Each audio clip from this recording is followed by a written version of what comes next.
ubundi mu busanzwe tuzi yuko igihe ari amafaranga, ubundi mu busanzwe tuzi ko umuntu uguhaye igihe aba aguhaye ibye byose, tuzi ko umuntu uguhaye igihe cye ntacyo aba ataguhaye, tuzi ko umuntu uguhaye igihe aba aguhaye urukundo rwe akaguha n'icyubahiro cye, bityo rero nta mpamvu yo gutakaza igihe.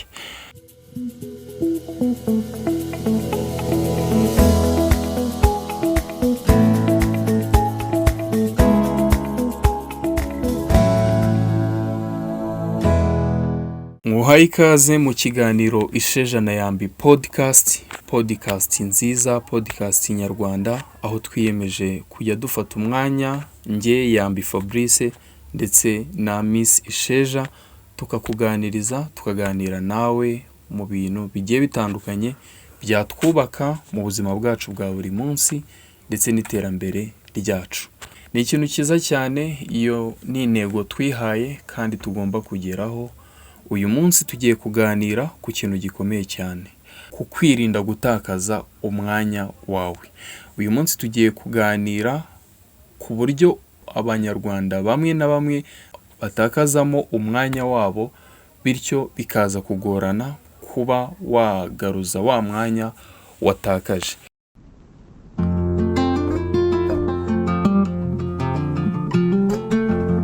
Uyu munsi nk'uko mbikubwiye tugiye kuganira ku gutakaza igihe. Ni gute dukwiye kurinda igihe cyacu, ni gute tutagomba gutakaza igihe cyacu. Mu kiganiro Isheja na Yambi podcast ndi kumwe na Miss Isheja, niwe tugiye kuba turi kumwe muri iki kiganiro, aho tugiye kwibanda kuri iyo nsanganyamatsiko. Miss Isheja, Karame, umeze neza? yego meze neza. Byiza cyane. Umuntu umeze neza cyane rero niwe tuba turi kumwe mu kiganiro, niwe tugiye kuba turi kumwe muri aka kanya, ubundi tukaganira neza cyane kuri iyi nsanganyamatsiko. Ubundi mu busanzwe tuzi yuko igihe ari amafaranga, ubundi mu busanzwe tuzi ko umuntu uguhaye igihe aba aguhaye ibye byose, tuzi ko umuntu uguhaye igihe cye ntacyo aba ataguhaye, tuzi ko umuntu uguhaye igihe aba aguhaye urukundo rwe akaguha n'icyubahiro cye, bityo rero nta mpamvu yo gutakaza igihe. Insanganyamatsiko wayumvise neza? Yego. Insanganyamatsiko tugiye kuganiraho niyo ngiyo. Mbere na mbere nkunda gutangira nkubaza ni se insanganyamatsiko mbere yuko tuyiganiraho wowe urayumva uti? Mwiriwe neza, ndabasuje cyane. Ni Miss Isheja mfatanyije na Yambi Fabrice. Uyu munsi ndabana namwe cyane nibanda ku rubyiruko, tuganira ku ntego yo kudatakaza igihe. Intego ndayumva neza, n'abandi mumfashe tuyumve gutyo, tunashake igisubizo cyo kudatakaza igihe mu bintu bitadufitiye umumaro. Arakoze cyane. Uburyo ari kumvamo ino ngingo tugiye kuganiraho ni uburyo bwiza. Ndagira ngo ntawe muri aka kanya uduteze amatwi ukurikiranye iki kiganiro Isheja na Yambi podcast kuri Kax TV, ndagira ngo nawe umfashe ubyumve neza cyane. Uyu munsi tugiye kuganira kuri iyo ngingo, by'umwihariko turebe ese ni iki gikunda kubitera. Ni iyihe mpamvu ikunda gutuma umuntu atakaza igihe? Ni iyihe mpamvu ituma icyo kintu kibaho, icyo kibazo kibaho? Ese ni iki twakora kugira ngo twirinde gutakaza igihe cyacu? Igihe cyacu ni amafaranga, igihe cyacu ni ubuzima, igihe cyacu ni ikintu cy'agaciro tuba dufite muri ubu buzima. Yego. Urubyiruko rwinshi akenshi rukunda gutakaza igihe mu bintu bigiye bitandukanye. Ariko kibabaje cyane kuruta ikindi kintu icyo ari cyo cyose, ni uko mu rubyiruko niho hantu ndi bwibande cyane, kuko urubyiruko akenshi nitwe dutakaza umwanya kuruta n'ikindi cyiciro gihari. Kuko nujya kureba urasanga abantu bakuru, buriya abantu bakuru bafite ukuntu baba bahuze, ku buryo we niyo yagerageza gutakaza igihe, iyo abikoze isi nta mpuhwe imwereka. Iyo atakaje igihe muri uku kwezi, kuriya gukurikiyeho kurabimuhanira. Ubuzima aba abayemo umuntu mukuru uwo ari we wese ntabwo aba yemerewe gutakaza igihe. N'iyo abikoze, n'iyo agerageje gutakaza igihe, ahita abona ibihano ako kanya, yego ntabwo yabibamo igihe kinini nk'umuntu wo mu rubyiruko, kuko buriya umuntu wo mu rubyiruko we igihe icyo ari cyo cyose ari nacyo kintu gikunda kudushuka, dukunda kumva ko dufite umwanya, yego ukumva ko ufite umwanya wo gukora ubugoryi bwose bubaho, ukumva ko ufite umwanya wo gukora amahano yose abaho, amafuti, imico mibi yose wumva wayikora, icyo nicyo kintu gikunda kudushuka. yego Ariko umuntu mukuru we ntabwo bikunda kubaho cyane, n'uwo bibayeho ntabwo abimaramo kabiri. Niyo mpamvu uyu munsi iki kiganiro cyacu kiribanda ku rubyiruko cyane, kuko akenshi nitwe tuba turangaye. yego Reka ubundi turebe impamvu ituma umuntu atakaza igihe. Ese ni iki kibitera gituma umuntu atakaza igihe cye? Igihe twavuze ko ari imbaraga, ariko tunarebe ngo ese ni iki gituma atakaza igihe cye? Wowe urabyumva ute mbere na mbere kuri icyo kintu? murakoze. Jyewe nkanjye Miss Isheja ukuntu mbyumva, nihereho cyane urubyiruko guta igihe, kwangiza umwanya wacu biva mu kigare. Kuba mfite inshuti tugendana zikunda gusohoka, kwinjoyinga, zumva ubuzima bwabo ari ukubaho boroheje, nta stress, nta gupanga umunsi w'ejo ukuntu uzaba umeze. Yego. Nkumva ko nanjye Isheja ngomba kugendera muri abo bantu. Wenda bafite n'ibyo bandusha, igihe cyose bazatangira gukoresha icyo gihe cyabo bitazabagora cyane. Rero dusobanukirwa abantu tugendana nabo n'icyo baturusha n'igihe byabafata kugira ngo bakoreshe igihe cyabo. Hanyuma jye ubona ko byamfata igihe kinini, mbakwepeho gato, mfata igihe cyanjye ngikoreshe neza. Twikumva yuko abantu bafite aho bahera bameze nkatwe tudafite aho duhera, ahubwo twe tutahafite tube tubaretseho gato, tugira aho duhera, hanyuma tubakomerezeho kuko nabo turabakeneye. Ikindi igituma urubyiruko cyangwa abana mu rugo dutakaza igihe, ababyeyi bacu. Dufite ababyeyi baduhanura, kora gutya, akakwereka imirimo ugomba gukora, wowe ukabifata nko kukuvunisha, kukubuza kujya gukina n'abandi bana, gusohokana n'inshuti zawe, kuba wakwigira kuri telefone ukirebera ibintu byawe bikuruhura, ntiwite kuri wa murimo ari kukwereka. Ariko ejo nukura nawe ageze mu zabukuru atakikubasha kugukangara ngo agufasha kwerekere, bizakugora, kuko wa murimo ntiwigeze ubasha kuwiga igihe yabikubwiraga, we wabaga ufite utundi tuntu uhugiyemo nk'umwana ku ruhande rwawe. So guys, nanabwira ababyeyi cyane, mudufashe mukomeza muhana barumuna bacu, natwe muduhana ntiturarengerana. Twige gukoresha igihe cyacu neza kandi mu gihe gikwiriye. Twirebera ku bandi, ikindi twikumva ko ababyeyi bacu batwanze, ibi bari kutubwira ejo tuzabikenera. Nuko mbyumva izo nizo ngingo ebyiri zikomeye zituma urubyiruko dukoresha igihe cyacu nabi, ejo tukazicuza bikanatugora gusubira mu murongo ngo tugire ibyo dukosora. Yego. Icyo kintu uvuze nicyo cyane rwose kabisa. Ikintu bita ikigare no kutumva. Yego, gusuzugura. Ikigare, gusuzugura, ntiwumve ibyo umuntu akubwiye. Yego. Hanyuma njye ndahita nongeraho iki kintu, harazamo ikintu cyo kwibeshya. Yego. Nahoze mvuga ni umuntu wese akenshi mu rubyiruko, umuntu uriya umuntu uri mu myaka 18, muri 18 gutyo, guhera kuri 16 kugeza nko kuri 23 gutyo hafi aho. Hari ukuntu umuntu aba yiyumva, umuntu aribeshya. Nkuko yumvaga uyifite se? Yego. Naribeshyaga cyane. Kuko numvaga hari imyaka nabayemo, cyane cyane imyaka 18, 17 gutyo, 18 kuzamuka gake gake, hafi aho ngaho. Iyo myaka nyirimo, iyo myaka numvaga mfite ubuzima burebure. Burebure, numvaga ndi muto ku buryo ikintu cyose gihari nagikora. Igihe cyose uzagikora uzagikora. Yes, kandi nkumva yuko niba ari ibintu nshaka, niba ari inzozi zanjye nshaka kuzageraho, uzazigeraho. Nkumva ko nyine ari ibintu bizaba, mbese ibintu bimeze nk'ibyateguwe. Numvaga meze nk'umuntu ubayeho muri paradizo nyine gake gake, nta bintu bya stress byo kwivuna cyane. Yego. nkumva ko ibintu nyine ngewe ntekereje bigomba kuzabaho, yego, ariko nkirengagiza yuko bya bintu nshaka, bya bintu mpora ntekereza yuko bya bintu bizasaba n'igihe cyo kubikorera, uzabishakira fondasiyo. yego. Ntabwo najyaga ntekereza ngo ibi bintu ngo mpange okay, njye nabaga mfite igitekerezo nkavuga ni ngomba kuzaba uno muntu, ngomba kuzaba ameze gutya, ngomba kuzaba mfite iki muri uyu mwaka, yego, nkabibara gutyo.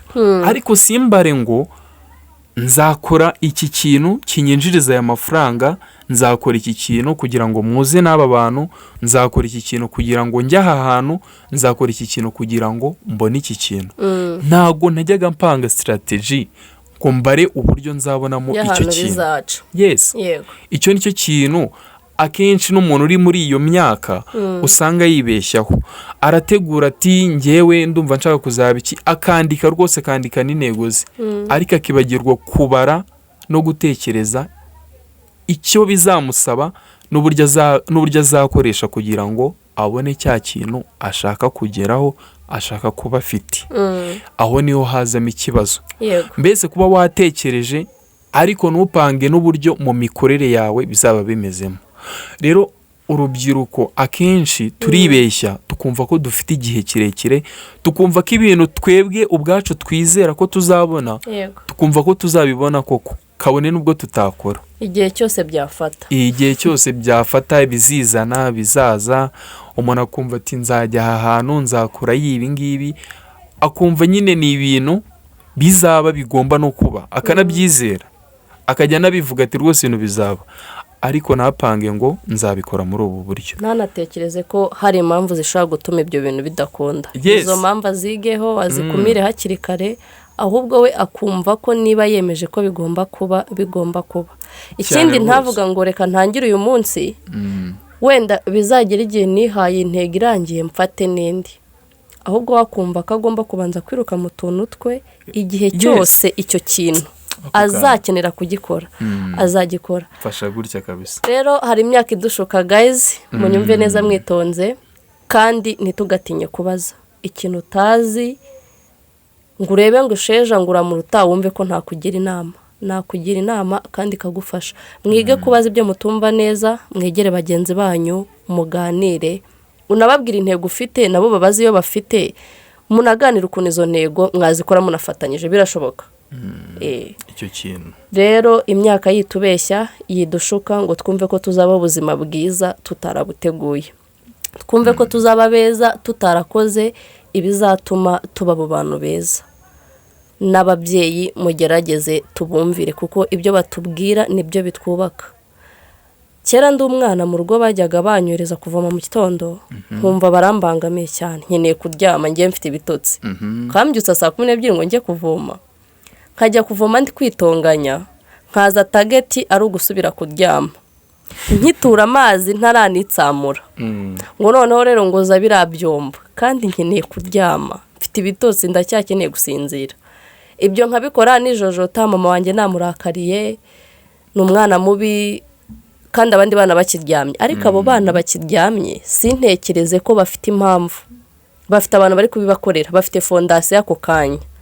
Genda niba nakura iyo ntego n'igihe cyabo kuzagikoresha, ababyeyi babo bazabafasha kuko bafite ubushobozi. Ariko wanjye sinibuke ko wenda koza ibyo byombo nkabyogereza ku gihe, no kujya kuvoma nzindutse, bizamfasha no kuzinduka igihe nzaba mfite akazi nkagakora neza, bikama fondasiyo y'ubuzima, nkakomeza nkakura. Ego nkumva ko rero bambangamiye ibyo nusimbitekerezeho, ubu tuvugane nibwo mba ndi kubitekerezaho. Wumva ubu ngubu nibwo usigaye ubona n'umusaruro. Nibwo numva ikiremere cy'ikintu mama wanjye yabaga ari kumbwira. Ikindi mu gitondo hari ukuntu wabyuka uri bujye ku ishuri, hari igihe gikonje, amazi wayatinye, ibintu bimeze nabi cyane. Mama akakubyutsa byuka ujye ku ishuri amasaha yageze. Nsibye byaba bitwaye iki? Nkazajya yejo. None sintekereze ko ejo n'ubundi yombeho nabwo izabihari. Nkumva ko uyu munsi ninsiba, ejo uko byagenda kose nzajya kwiga mfite courage. Gute se ejo noneho imvura itabyuka no kugwa atari n'igihu gusa.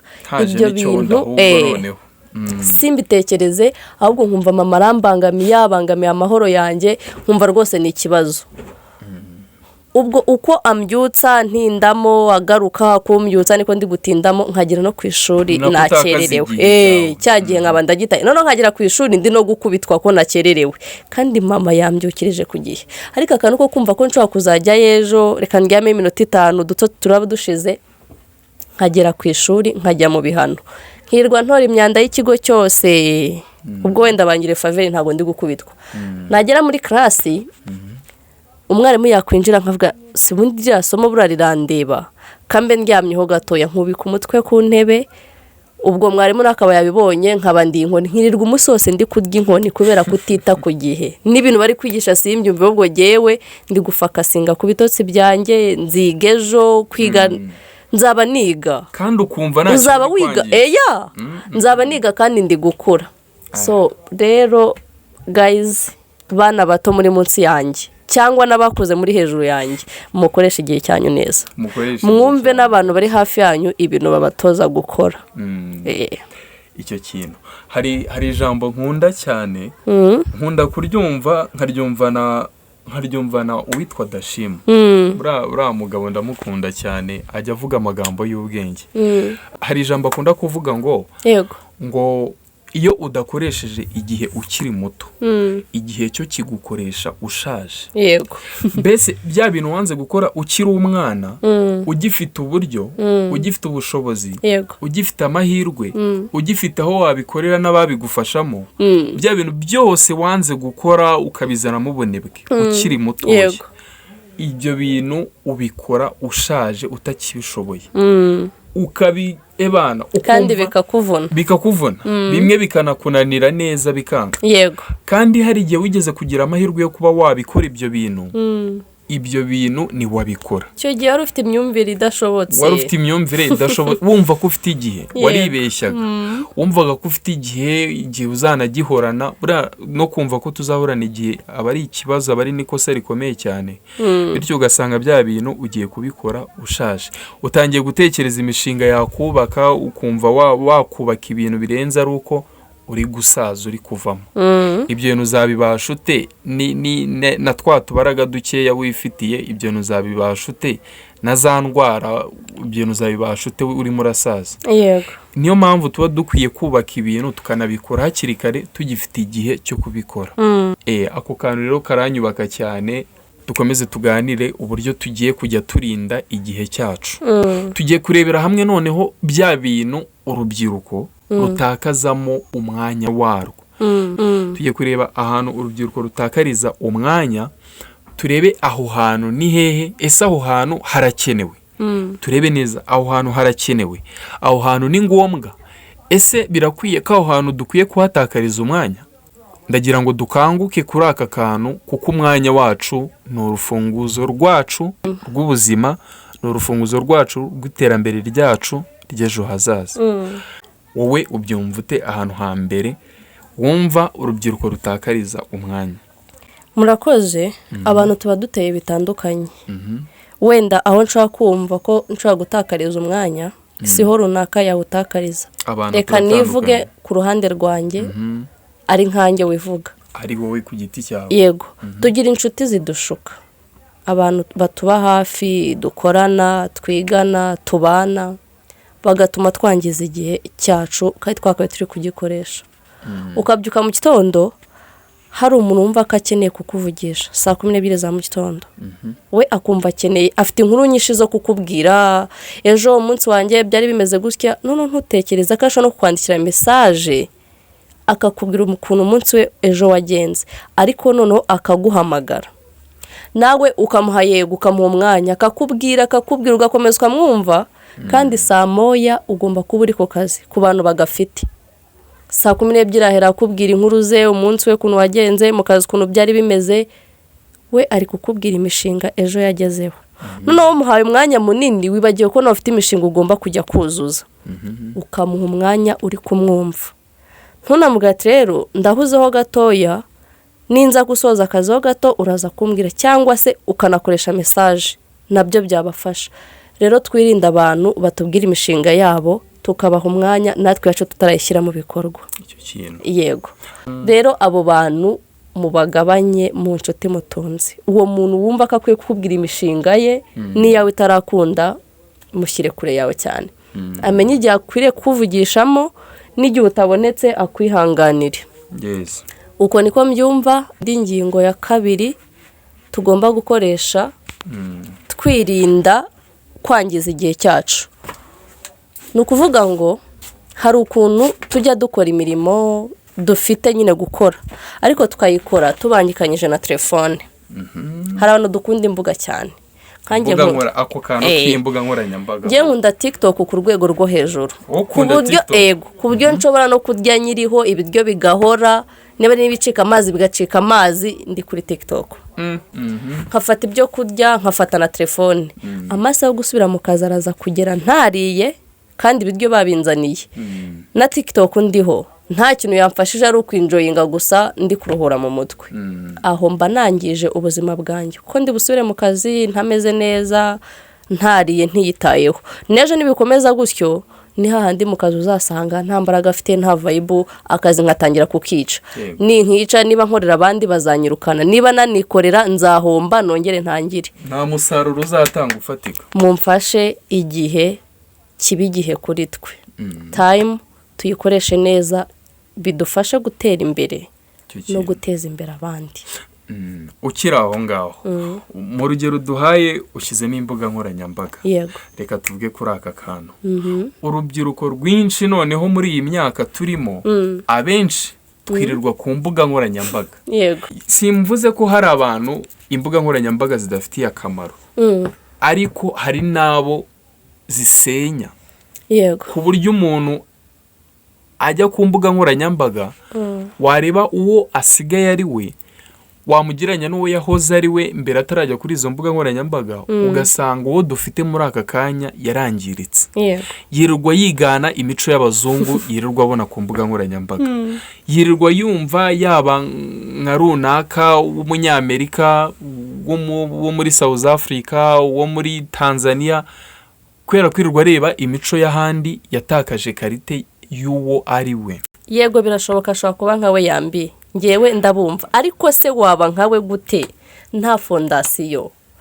Murebe ufate n'igihe wige urebe ibi binakora, ngewe byashoboka ko mbikora nibura. Ese hari ubundi buryo nakoreshamo wenda nkasa nawe ariko nkazamuka cyane?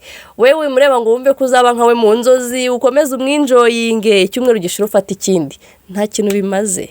Ahubwo murebe nta kibazo ntacyo bitwaye, wirirwa kuri izo mbuga umukurikira pe, ariko ugira ikintu mwigiraho mu binakora. Ufate time yawe ubyigeho, urebe niba ari cyo byagufasha, umuzamukireho. Twireba abantu ngo bibe kureba gusa, mega zishire, phone zizime, ibintu bikomeze gutyo, ntabwo ari byiza. Ufite icyo mwigiraho, yego birashoboka, ukagishyira mu bikorwa. Icyo nacyo turacyumvikana, ariko si bose babishobora. Yego. Hanyuma abandi dufite birirwa ku mbuga nkoranyambaga, usanga ni abantu barimo barakurikirana amatiku y'ibintu byabaye, ibintu byavuzwe, ibintu biri kuba, akamenya ngo Bruce Melody asubije The Ben, akahita ajya kureba niba icyo amusubije, akajya kureba ahangaha bigenze gutya na gutya, uyaranditse bigenze, mbese nyine ugasanga intambara na muvoma kwa kundi muri karitsiye haba nk'ikintu umuntu akahita ahurura. No ku mbuga niko bisigaye bimeze. Ayirimo nk'umucamanza kandi nta kintu ari bubihindureho, nta n'ikintu ari bwo, nta kindi kintu ari buze kwinjirizamo. Ugasanga telefone iramuzimanye, yarimo arakurikirana ayo matiku n'ibiki, agacomeka akavuga uti kanzi ndebe ukuntu basubije, ndebe muri komenti bakoze live baratukanye, uyamusubije ngo iki. Ibyo bintu nta kintu byagufasha, nta kintu byakugezaho. Ni ibintu bizagusenya, bikakwangiriza igihe, bikakwicira n'ejo hazaza. Uzasanga uri wa muntu wirirwa ku mbuga nkoranyambaga ukurikirana amatiku, ukurikirana ibintu bitakubaka na gato, maze usange babandi burungano rwawe ni babantu bafite ibintu bari kubaka, bafite ibintu bubatse, wowe utari wubaka. Bo ubwabo bihaye umwanya bari kwiyubaka, wowe ubwawe uri kwirirwa ureba iby'abandi bubatse. Ibyo bintu biragusenya, bizanatuma utabasha kuba wakiyubaka, wakoresha igihe cyawe neza, ukoresha n'igihe cyawe neza, ngejo hazaza hawe uzaba umeze neza nawe. Urubyiruko turangarira mu bintu byinshi pe, cyane cyane noneho ibintu bidushimisha, yaba ku mbuga nkoranyambaga yaba no mu buzima busanzwe. pfa kuba umuntu abonye ikintu kimushimishije. urugero ndi butange mu buzima busanzwe, ibi game. yego game ziruhura mu mutwe, ariko se ukeneye kuruhuka mu mutwe bingana iki? ku buryo wumva ko wakina game kuva mu gitondo kugeza nimugoroba, ku buryo wumva ko wakina game icyumweru kimwe ugafata n'ikindi cyumweru ugafata n'ikindi urimo urakina game, ukumva yuko mu mirimo uri bukore ugomba gukora uturimo dukeya ubundi ukahita ujya gukina game. ibyo bintu ni ibintu uzasanga uri gukomeza kwibeshya, kumva ko ibintu uzabikora ejo ngo ujye kwikinira game, ngo ibindi uzabikora ejo. ibyo ni bya bintu uzasanga biri kukwangiriza umwanya, biri kucyubishyira ejo. kucyubishyira kuki se ubwo game utayikineje? kuki ahubwo iyo game ku mugani wajya uvuga uti reka nkore iki gikorwa, iyo game nzayikora ejo. ahubwo ukumva ko ugomba gukina game igikorwa ukazagikora ejo. ntabwo ari byo, ntabwo ari by'icyo kintu. aho hantu kabisa, aho ni mu murongo utukura, kandi dukwiye kujya mu murongo w'icyatsi. nuko bimeze. reka tuganire uburyo twarinda igihe cyacu, tuhita tunasoza ikiganiro twihaye uyu munsi. igihe cyacu ko ari amafaranga, igihe cyacu ko ari ubuzima, igihe cyacu ko ari iterambere ryacu, igihe cyacu ko ari ikintu gikomeye cy'agaciro, ni gute twakirinda? ni gute twarinda igihe cyacu?